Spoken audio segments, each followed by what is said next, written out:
Pour observer les poissons de Loire, on peut se promener le long des berges et attendre patiemment. On peut aussi plonger dans les eaux de l'aquarium de Touraine.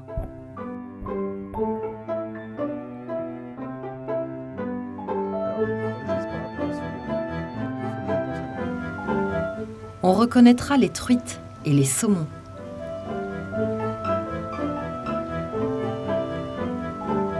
On découvrira les ombres, appelées aussi Timallus timallus, pour leur délicate saveur de thym, et les perches soleil. Et puis on mettra enfin une tête sur les poissons qui alimentent nos fantasmes. Commençons par le silure. Le silure a été décrit comme étant le monstre de Loire. Pourquoi ? Parce que c'est effectivement un poisson qui n'est pas très joli, qu'on ne voit pas ou quasiment pas, puisqu'il vit la nuit dans des eaux assez troubles. C'est un poisson qui est un grand prédateur, capable de manger des ragondins, des canards, des poissons, toute proie qui pourra rentrer dans sa bouche, qui est assez énorme et qui est capable de projeter en avant pour gober ses proies.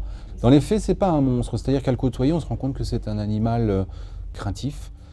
C'est un poisson qui, ici, atteint 2,50 m pour près de 100 kg. Et un individu de cette taille-là a été pêché sous le pont d'Amboise, dans 80 cm d'eau.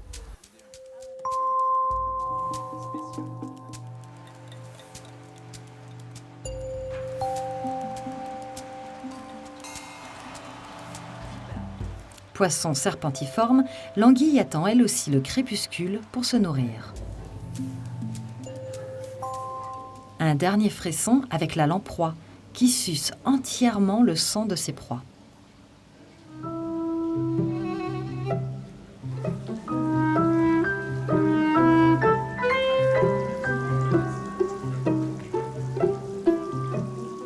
Ici, on est devant des carpes qu'on appelle les carpes koi, qui sont des carpes sélectionnées, qui sont des carpes japonaises. Et ces carpes-là sont exactement les mêmes que les carpes qu'on va trouver dans la rivière. C'est exactement la même espèce. Alors il faut savoir que ces carpes-là, la carpe commune qu'on trouve par chez nous, est une carpe qui vient d'Asie aussi, qui a été importée en Europe et dont le territoire a été développé par les moines qui se chargeaient de la pisciculture en créant des étangs. Alors ils déplaçaient les carpes dans les charrettes en mettant une couche de carpe, une couche de paille humide, une couche de carpe, une couche de paille humide.